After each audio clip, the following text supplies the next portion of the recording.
नमस्कार, times of Swaraj में आप सबों का स्वागत है और मैं हूं संतोष सिंह। और आज हम टाइम्स ऑफ स्वराज में बात कर रहे हैं, क्या बिहार वाकई में राष्ट्रपति शासन की तरफ तो नहीं बढ़ रहा है।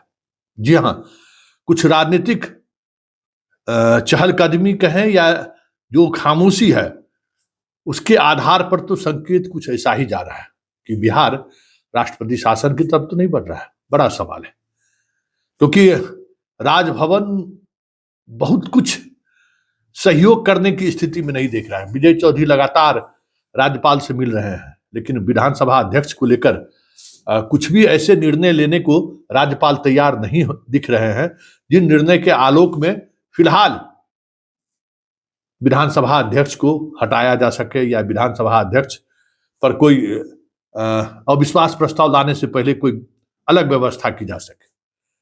क्योंकि जो खबर आ रही है कि लगातार विजय चौधरी राजभवन जा रहे हैं, लेकिन राजभवन से उस तरीके का सकारात्मक संकेत नहीं मिला है। पहली बात ये हो रही है कि पहले आप अगर विधानसभा अध्यक्ष को हटाना, पहले उनके खिलाफ अविश्वास प्रस्ताव लाइए, और उसके लिए जिस दिन आपने नोटिस दिया है उससे 14वें दिन के बाद आप 14वें दिन ला सकते हैं। और कल विधानसभा अध्यक्ष कह भी दिया कि हम फेस करेंगे अविश्वास प्रस्ताव। लेकिन जिस तरीके की चीजें चल रही हैं, लगातार बयानबाजी चल रहा है, एक अलग तरीके की खामोशी दिख रही है। इस माहौल में भी कल बीजेपी ने अपने तमाम विधायक विधान पार्षदों को बुलाकर बैठक किए, तमाम विधायकों की राय जाना और उन्हें कहा गया कि पटना में बने रहिए। लेकिन जदयू की तरफ से तो लग रहा है जैसे कोई तैयारी नहीं है। जदयू के विधायक कहाँ हैं, किसके संपर्क में हैं, कौन उसका खेवनहार है, कहाँ उनको रहना है, कुछ भी पता नहीं चल पा रहा है। श्रवण कुमार कोशिश कर रहे हैं सब लोगों से बात करने का, श्रवण कुमार, विजय चौधरी इस प्रयास में लगे हुए हैं, लेकिन जो रिस्पांस मिलना चाहिए इन दोनों आदमी को, वो रिस्पांस विधायक की तरफ से नहीं मिला है। उल्टे विधायक इन्हीं लोगों से सवाल कर रहे हैं कि हम कब तक पलटते रहें, क्या जनता को हम जवाब देंगे। आप निर्णय लेने से पहले विधायकों से बात नहीं करते हैं और निर्णय थोप देने के बाद फिर हमसे सहयोग की क्या उम्मीद करते हैं। तो ये जो विधायकों के मोबाइल स्विच ऑफ करने की बात हो रही है या विधायकों के बगावती तेवर की बात आ रही है, वो सारी बातें के पीछे संकेत यही है कि जदयू के विधायक अब इस मूड में आ गए हैं कि हमें अगला कदम बीजेपी के साथ बढ़ाना है या फिर राजद के साथ। क्योंकि विधायक को लग गया है कि नीतीश कुमार अब उस मानसिक स्थिति में नहीं है जिस मानसिक स्थिति के सहारे वो उनके साथ बने रह सके। उनको लग गया है कि अब इनके दिन खत्म हो चुके हैं, अब उल्टी गिनती शुरू है और अब जिस हालत में है उस हालत में इनसे विशेष उम्मीद भी नहीं की जा सकती है। क्योंकि चारों तरफ से नीतीश कुमार की इस तरीके से घेराबंदी हुई है कि कोई विधायक इंडिविजुअली भी मिलने की स्थिति में नहीं है। कोई मुख्यमंत्री से मिलने की इच्छा जाहिर कर रहे हैं, मुख्यमंत्री आवास में समय मांग रहे हैं, वो समय नहीं दिया जा रहा है। और अगर कोई विधायक वहां पहुंच भी गए तो दीपक कुमार हो या संजय झा हो या कोई खास व्यक्ति, ऐसे व्यक्ति उनके पास बैठे रहते हैं जहां खुलकर आप बात भी नहीं कर सकते।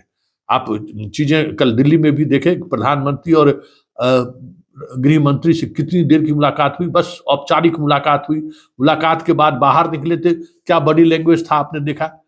प्रधानमंत्री और अमित शाह से मुलाकात में संजय झा जरूर दिखे, ललन सिंह नहीं दिखे। लेकिन आज अडवाणी के से मिलने के लिए गए तो ललन सिंह भी साथ थे। मतलब ललन सिंह से भी दूरी बनाए रखने की कोशिश हो रही है नीतीश कुमार के बीच कि भाई प्रधानमंत्री और अमित शाह क्या बातचीत करते हैं, ये जानकारी ललन सिंह को भी नहीं होनी चाहिए। मतलब ललन सिंह के अंदर भी पार्टी में इस तरीके का अविश्वास का माहौल बना दिया गया है कि पूरी पार्टी कह सकते हैं कि अलग थलग पड़ गया है। आखिर नीतीश किसके कंट्रोल में है या नीतीश तक बात कौन पहुंचाएगा, ये करीब ही जो है सो अब टूट चुका है। तो ऐसे में हर विधायक अब ये सोचने लगा है कि हमें क्या करना, आगे की रणनीति हमारी क्या होगी, किसके साथ हम खड़े हों। इतना ही नहीं, बिहार में जो जदयू के सांसद हैं वो भी निर्णय लेने की स्थिति में नहीं है, क्योंकि उन्हें ये अब लग रहा है कि बीजेपी ज्यादा दिनों तक नीतीश को झेलने को तैयार नहीं है। और जो सर्वे रिपोर्ट आ रहा है, बाकी चीज जिसके हवाले ये कहा गया था कि नीतीश को लाए हैं मोदी, वो सब कुछ एक हाइपोथेटिकल सवाल था और उस सवालों के सहारे नीतीश की घेराबंदी करनी थी। और उसमें अब बीजेपी कामयाब हो गई है और बीजेपी चाह रही है कि नीतीश अकेले चुनाव लड़ ले पार्लियामेंट का और हम लालू आमने सामने लड़ लें। क्योंकि उनको पता है कि आमने सामने लड़ाई में नीतीश का जो वोटर है या तो इस पार जाएगा नहीं तो उस पार जाएगा, नीतीश के साथ तो नहीं रहेगा। ये बातें संकेत अब साफ दिखने लगा है कि 2014 की स्थिति में नीतीश आज नहीं है। तो ऐसी स्थिति में उनके जो सांसद जीते हुए हैं वो भी अधिकांश उनको साथ छोड़कर चल जाएंगे। तो ये सारा माहौल बनता हुआ दिख रहा है, और ऐसे में राज्य में राष्ट्रपति शासन आने वाले दिनों में लग जाए तो कोई बड़ी बात नहीं होगी।